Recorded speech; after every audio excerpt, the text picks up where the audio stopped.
Hello and welcome to episode 15 of Project Khichdi. My name is Adithya. And I'm Robin. Yeah, and we have a fun episode for you guys today. We were actually supposed to do this episode last week. Unfortunately, a bit of an emergency, unforeseen situation came my way, so I had to rush out of town. Interestingly, both of us are currently not at home, which is cool. Yep. Yeah, where are you, Robin? In fact, my voice may sound a little different because I'm in Delhi right now. So, the geographical location has nothing to do with my voice sounding different. The thing is, I packed very minimal things and I did not get my mic with me. So, this episode, I am recording using my mobile phone. Which is totally fine because you still sound amazing. Yeah. Thank you. Yeah, so Robin's in Delhi visiting family. I am in Kerala also visiting family. Again, like I said, bit of a situation as well. Both of us not at home, which is interesting. We've never really done an episode where the both of us are in different locations than we usually are. So this is a first. Yeah. And it's kind of cool that it's happening. I hope to at least once get an opportunity of doing an episode where we are literally under the same roof.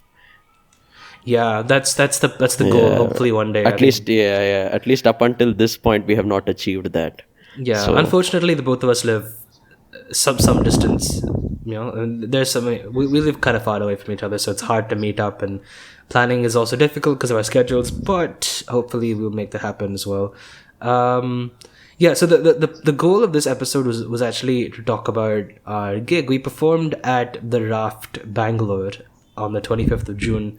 So that's at this point a week ago, and the both of us really enjoyed the performance, and it was a fun little excursion, so to say. It was my first gig, so that was new, and I really was looking forward to it. We just have quite a bit to talk about. So before we get into that, we do have some banter as usual. I tell you what, I'll start with this one. Since I'm in Kerala, it's only fitting that we talk about the one thing that a lot of people talk about when they go to Kerala, and that is, can you guess, Robin? What do they talk about when they're in Kerala? I don't know. The beaches, the beautiful coconut trees, how green the place is, how all the signboards are in Malayalam. There's if you're not a Malayalam speaker, that place can sometimes you sort of find yourself getting confused. The beautiful bungalows and houses that are there, everything. But more so and the elephants. And the elephants. Correct. But more so than that, I feel like people, at least the people I've spoken to, always tell me, or even I tell people, about one thing, and that's the spiders. Oh God! Seriously, come on! Like you could have started with anything like food or. No, because I know the food's good. I know the scenery is beautiful. I know that there's lots to do in Kerala. It's just I'm living in my grandparents' house right now, and immediately the first thing I was greeted to when I walked up into the bedroom was a huge spider. And I'm not talking maybe an inch big wide. I'm talking bigger than the size of my palm kind of size spiders. And I'm not gonna lie, I'm a little arachnophobic. So being greeted to a spider on the first day was oh my God. And it's obviously there are a lot of bugs that are big. But I'm not, for some reason, it's just spiders that irk me. Seriously and they're huge. I've never seen such big spiders in Mumbai. When I'm in Kerala, and these spiders usually just chill out in the bathroom, out of all places. Yeah. Bathrooms, ceilings, walls, floors, or any nook, any corner of the house you can think of, there'll probably be one. I'm currently sitting in a room where, up until now, touch wood, I have not seen a spider yet. So a little bit of comfort here. But yeah, the moment I go to the bathroom, I'm just constantly checking all of the walls. Because here's the thing. So yesterday I woke up in the morning, and as you do when you wake up in the morning, you go to the bathroom, right? I go inside and I don't see anything. So cool, okay, I'm gonna walk inside, get my stuff done. I didn't see anything on the walls near the toilet area. Near the sink. Then I closed the door, and not on the door, but on the when you walk into so like above the door, there's usually like a bit of concrete before like that sort of leads up to the ceiling. It was there. It was hanging upside down, and oh my god, it was brown in color. It was hairy, and I was like, Oh no, wow, you know I've what? never seen hairy spiders in It India. was not that hairy. It was a little bit hairy, and I was like, you know what? I think I'll just skip brushing my teeth for the time being. I went downstairs. Fair enough. The rest of the day was spent panicking about the spider, and I ended up trying to chase it out of the bathroom, which was a huge failure. My granddad gave me like this huge kind of stick, and I tried to chase it out. It ended up running about the bathroom as I chased it, and it hid inside the the holders they have for those toilet brushes. Yeah. It hid in those. Oh god. Oh my god. In the end, Well, you clearly had like a Mission Impossible It was, action dude. sequence going on with the spiders. Meanwhile, I like sort of in Delhi have had a relatively calming experience because I attended one of these jazz clubs. Can we trade places, please, for a day? Yeah. But that was pretty cool. Like it was just like a bunch of talented musicians jamming with each other. The lineup had like a saxophonist, a pianist, a drummer, and a There was guitarist. also upright bass, right?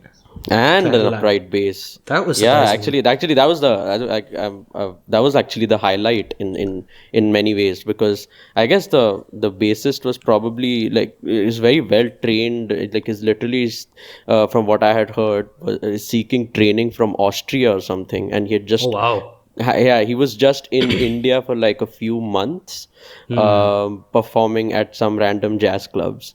But So like, yeah, it was not, and mind you, like it was not a bass guitar; it was the bass, like that big cello-like instrument that even bigger than a cello, in fact.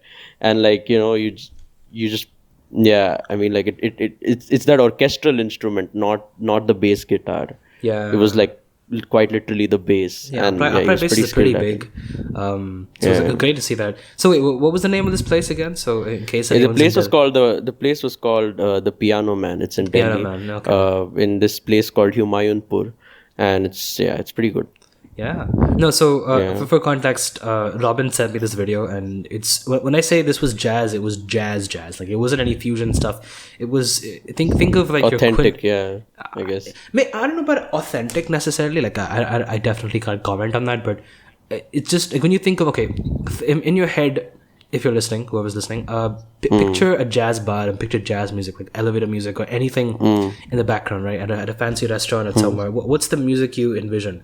That's pretty much what it was, right? By authentic, I essentially meant is like now the word, and even I am guilty of doing this.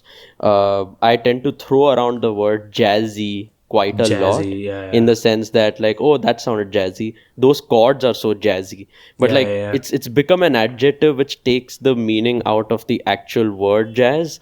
So it's not it just teases the idea of jazz. It's not actually jazz, as opposed to people who are trained jazz musicians who are like sort of playing jazz music. So yeah, that's an entirely different That's a whole other sort of conversation. space. Yeah. Again, I'm not one of the jazz gatekeepers, but then at the same time, I can see why people who sort of appreciate jazz music might actually get a little cheesed off when I sort of just use jazzy like lightly, just like here and there. You like jazz? You like jazz? Yeah. Hey, that's this Lucas Brar guy, right? Really? who I keeps- thought it was from the B movie. That's what I saw it. Shake it up a little. Oh, I guess then he took that reference from there. I think- Lucas Brar is also, but Lucas Brar is an exceptionally good guitarist. He plays on the classical guitar and he plays some good jazz lines also. Yeah. Anyway, yeah. Like he but- jazzed up that Playing God by Polyphia. He jazzed it up. Oh yeah. Okay. Now giving now it I a walking remember. bass line. Yeah. Yeah. Now I know who you're talking about. I remember. Yeah. That was a fantastic video. But that aside, yeah, no, it was nice to see some jazz stuff in whatever form it was, or maybe happening here. I think it was refreshing. It was nice. So kind of on that note, we wanted to talk about we obviously playing jazz in a band, right, takes a lot of coordination, there's a lot of planning, there's a lot of stuff that goes on behind the scenes, right? So that's kind of what we wanted to reflect on, like our experience preparing for our gig on the 25th of June. And yeah, like so just some general thoughts about collaboration and band dynamics and stuff. So with that in mind, But before we get there, do you want to show like sort of an excerpt of we will, what I sent you? but let's break for the theme and then we'll show everything. Oh, so two musical but it'll be like back to sequences back. together. Oh, Yeah, very yeah. good, very good. Yeah, you're listening to episode 15 of Project Khichdi. We have a nice episode lined up for you guys. Stay tuned.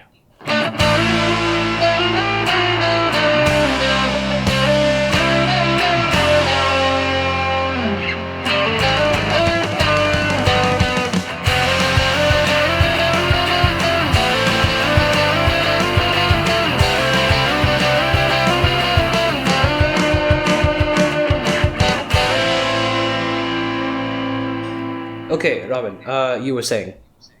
Yeah, I was essentially saying so like I did film like short videos there, and I guess we could like just play an excerpt of what I meant when I said that like it felt like authentic jazz, wherein they were like 100% into the genre. So and also you'll get an idea of how that bass sounded, the upright bass that Adithya was talking about. So what I'll do is I'll obviously edit the actual footage in, but for the time being, let's do a quick stream. I'll just like share my screen quickly. Again, in the meanwhile, just to clarify to the audience, I don't intend to gatekeep the genre in any way. Like, I just use the word authentic, like loosely, in the sense, no, not loosely. Essentially, what I'm saying is that it was jazz. It was not jazzy in the way I use it. Like, Yeah. No, that's fine. That's just fine. to make that distinction. Yeah. Anyway, here is a snippet of Robin's jazz experience or adventure.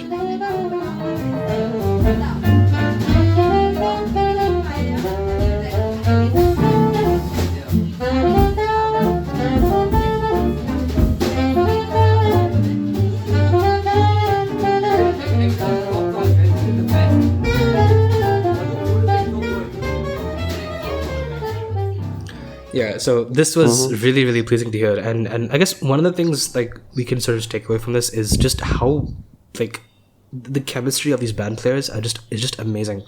There's so much cohesion. Yeah, and especially given the fact that they're not even from the same band. It's This just I a didn't jamming know. So session. when you mentioned this, I was just like, I was like, oh my god, this is great. Like it may not be initially obvious, but I mean, we can both speak from experience that it just takes a lot of practice and just like knowledge of music, as well as, I don't know, adaptability to be able to pull something like that off. Where you get together with a bunch of random people and then just perform. I guess it speaks to technical playing ability in some way, but it's also just understanding people, I guess, and emotions and all of that. And speaking of technical ability, not just technical ability with like the instrument, but in some cases, I'm not sure if this applies in this particular jazz context, but in jazz circles, I guess, even a good knowledge of sheet music in the sight reading. I mean, the ability to sight read, because like a lot of times, you just go to, like, if you are a jazz musician, I guess they will just give you the sheet and you're supposed to like pick up what's the sheet conveying to you, like pretty much with like very little preparation, and just like start playing already. People who are exceptionally good at in fact, sight reading as a skill is not just being able to identify the notes, but literally like how when someone gives you a normal capture emotion. No. I'm not talking of capturing emotion. I'm literally saying that if I give you a passage in English to read, you don't have to like figure out what each alphabet is to figure out what that word is. You just start reading, right? Yep. In the same way, a person who can sight read essentially is not just the person who can identify each note, but like the moment he has the sheet music, or she has the sheet, anyone like has the sheet music, they can just start playing. Yeah. Like, they immediately know where the notes are on their instrument, and like they don't even have to look at their instrument. They just look at the sheet music and they start playing. Absolutely, yeah. You already know the that's like language, so you can just pick it up and start. Yeah, exactly. Yeah, and so This is kind of ambitious level of skill. I absolutely would love to have that kind of skill also someday. It's pretty good. Absolutely. Yeah. So I mean, using that as a benchmark, let's actually switch and talk about like our performance, right? So of course we didn't perform jazz. We did basically our set was an acoustic set. We had two guitars, so Robin on rhythm, Robin's friend Santham on bass guitar. Sorry, on lead guitar. One of our friends who's, I guess you could say, the band leader or the person who kind of got us the gig. Josh, who sang and also played the cajon, and me, I'm usually a drummer, but this time I wanted to try bass guitar, so I hopped on the electric and I played bass. We performed 4 songs. We did 3 Oni, which is a funk track from Wolfpack. We did. Yeah, that was the only track for which I played. I did not play the rhythm guitar. Yeah, we'll get into that. We'll get into that special thing. Yeah. But so we did 3 Oni. We did a song called "Love Grows" by I forgot the band. I keep forgetting this. Love Grows by I gotta quickly check it out. I'm checking it. Yeah, by Edison Lighthouse. Love Grows. Oh, okay. Yeah, that was a nice song. It's kind of a classic rock. I think 1960s, 70s. We also did some. We decided to sort of rein it back in after that because the first 2 songs are slightly more obscure in comparison to most of your popular classic rock stuff. So we reined it back in and we did "Sweet Child of Mine," which was nice. We actually did an 80s rendition of "Sweet Child of Mine," which was cool.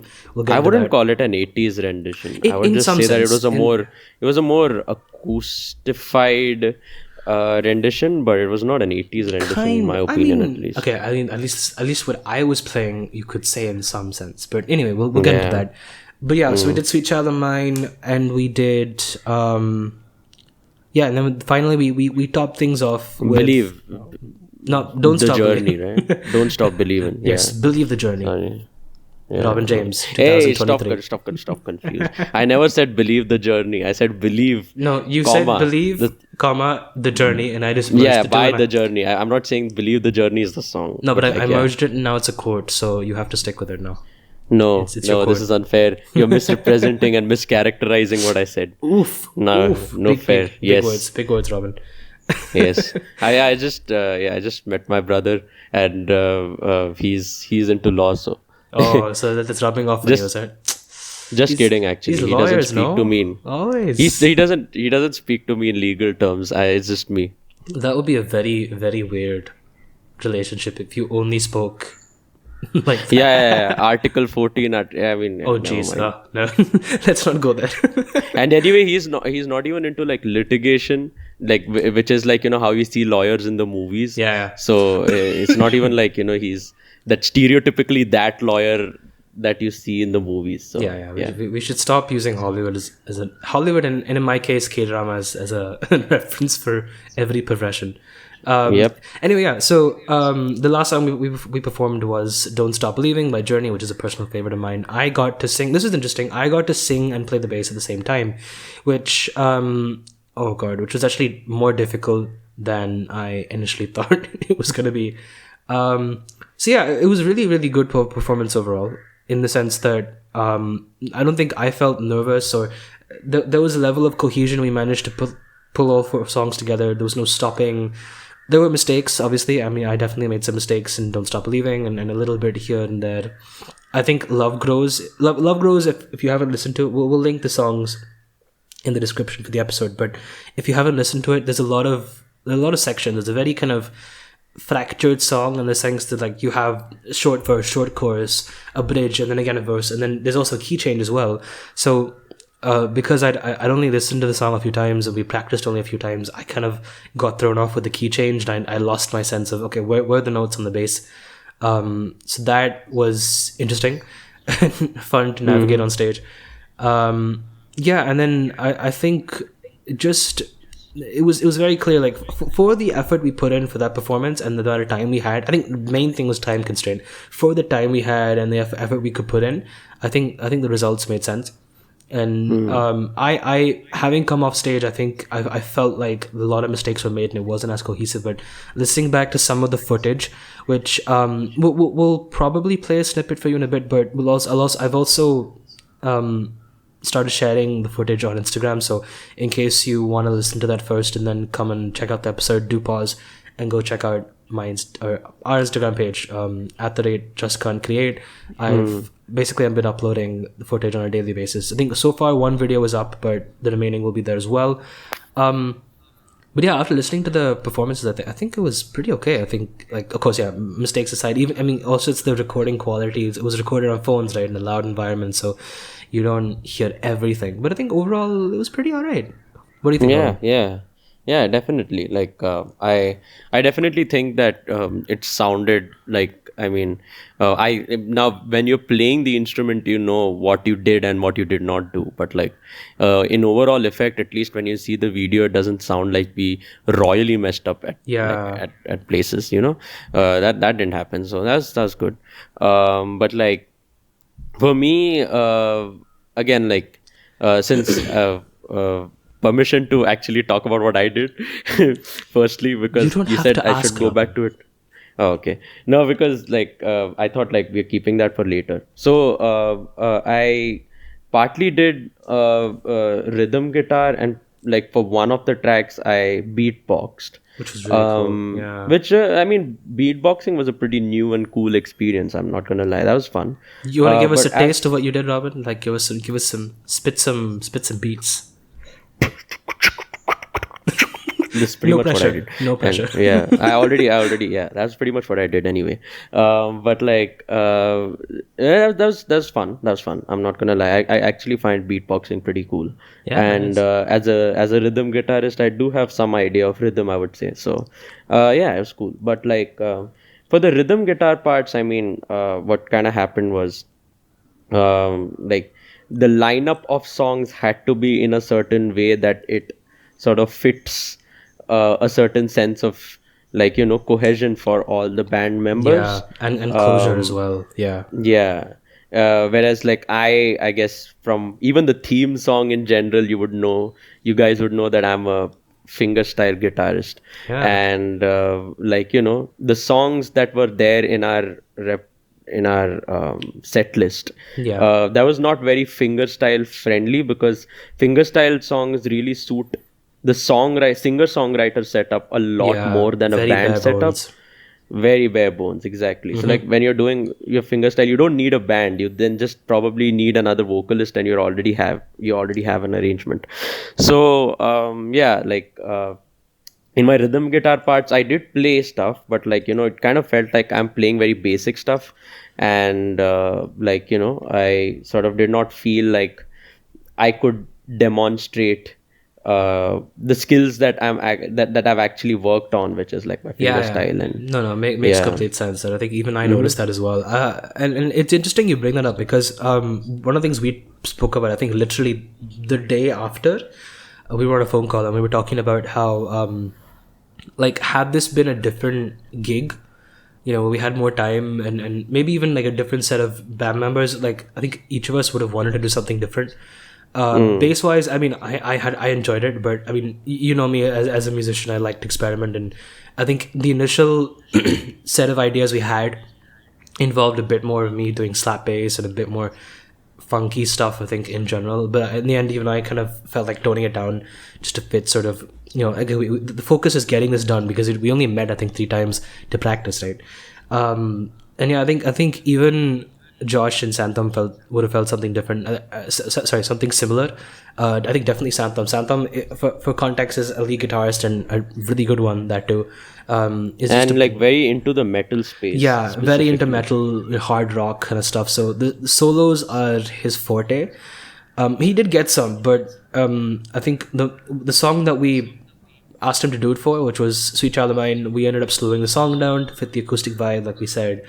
And I think he subconsciously wanted more, I guess, more fast-paced music, more, arrangement heavy, like basically Rocky wanted, right? Yeah, And like specifically, I mean, like for example, now even Aditya was playing the bass, right? Like I guess in an arrangement that fits Santhom's sort of playing style, you would have ideally been on the drums yeah, because that gives it the kind of energy that is required for fully feeling that song. yeah, either that Um, or rhythm guitars for yeah. sure.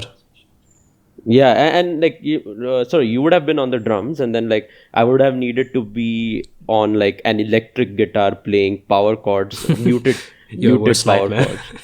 chords. Yeah, Yeah, I'm okay with it. It's just that I don't prefer it. That's all. And like yeah. I'm not a pick player anyway. So like I would have still played it using my nails, I guess. Yeah, yeah, fair enough, fair And enough. yeah, and like yeah, Joshua would have had to like Amp up the volume. go. Yeah, crank up the volume of his singing Yeah, to fit that vibe. So essentially what we're trying to say is that all of us as musicians are very, very different in terms of our playing styles and our genre preferences. yeah, and absolutely.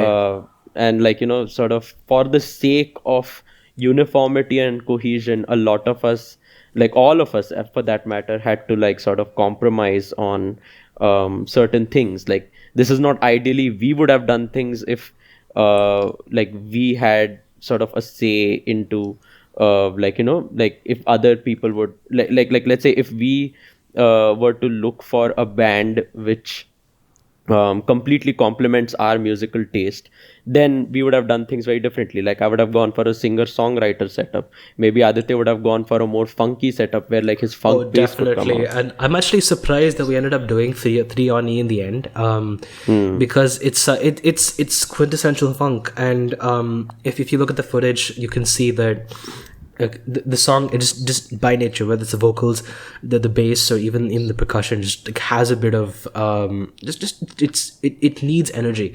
So I was kind of looking forward to that. I think Santham really wanted to do Sweet Child of Mine as a full rock song. In the end, because of time constraints, we in fact, just as an example, Sweet Child of Mine is a 5-minute song, and it has an entire second section which is like different to the first part. We ended up cutting that out because we just couldn't do it with the arrangement we had. We didn't have time to, and it just honestly, I think all of us wanted to rein it back in a bit. So yeah, I mean, in the end, And even Joshua, like for that matter, had to sort of sing certain songs that's not exactly his uh, vocal preference, I guess, but like he had to sing it to sort of give other bandmates also a chance, yeah. so to speak.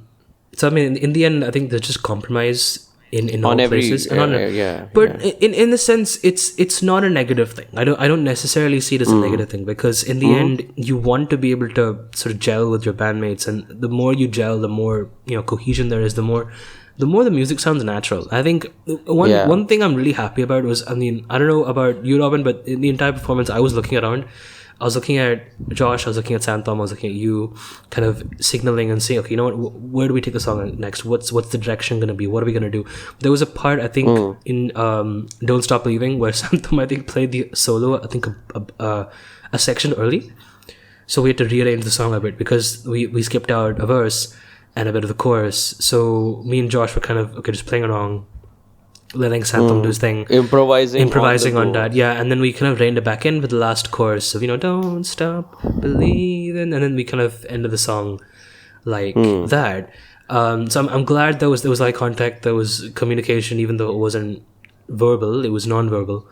Yeah. But yeah, And also like we kind of nailed this so like with such little preparation. So now Aditya lives so far away from the rest of us, so like we could barely get time to like even meet up under like in one common spot and practice, and yet I think that we could like sort of do it so well, and we were like coordinated and all that. Absolutely. And also on the point of compromising not necessarily being a bad thing, I agree with that as well. In fact, in that sense, I think I compromised the most in some senses, because like the other bandmates, like Santham got a solo in Sweet Child of Mine, you got like to play funk bass on 3 on E, and like even Joshua got like to sing in Love Grows, which is, I guess, a vocal of his preference. But like, Yeah. I for that matter did not get like a single sort of section where I could play fingerstyle, which Yeah, is because it my just- preferred. Yeah. Because it did not fit the arrangement. It did not fit the arrangement anywhere, and that's understandable. Like, I'm not holding anyone accountable for it. Yeah, But yeah. like, and I'm also not saying that it's a bad thing. In fact, like, I would rather say that just the fact that we could get something out in itself is a big thing. Is a big thing. Because a lot Yeah, of times, like, there have been cases where, like, like, we meet together, but like, we just surrender because our choices are not compatible, and then like, we just don't get anywhere.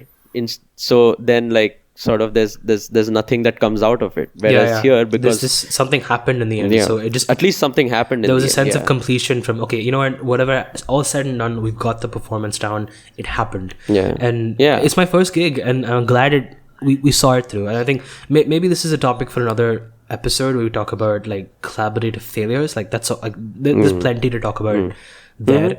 But I think in the end, just really happy this came together. And Same. You can look back and say, hey, we did this. This is there, it's documented. And like, while performing, even though it was not exactly the kind of stuff I'm too enthused about performing, the performance itself was still fun. It like, was fun. I it was didn't still feel like, nervous. sort of cool. Yeah, same. It was cool to like, sort of jam along with with like sort of on stage with like a crowd that was so nice, Absolutely. so supportive and like vibing with us. It was very nice. And kind of on that note, just big thank you to the Raft Bangalore, WD Forte, the name of the venue. I mean, Jeff, for organizing this, for auditioning us and selecting us and letting us perform. Really supportive. Glad to be in a space with other musicians. I think that's rare, especially. I think I feel like I've done a lot of my music individually, so it's great to sort of be in a crowd, see other people and maybe this can be. Maybe we'll also do something about talk about the other performances in some episode as well. But in fact, like, since you brought up WD Forte, I just wanted to even add to this by saying that like they have this thing known as ground floor sessions that Adithya and I were like sort of planning to go to, where musicians just come together and jam. Like, if anyone of our listeners live in Bangalore and they want to like sort of do check out the Raft in Bangalore. It's in Koramangala, first block, if I'm not wrong. It's a small little place, but nice venue. The place is called Gel, GEL. If you want they have a studio as well. If you want to rent it out and do that. So that's a funny story actually. We actually rented out that place to practice for the same gig. Turns out it was right below the venue. Literally. This is all like one single establishment. It's pretty cool.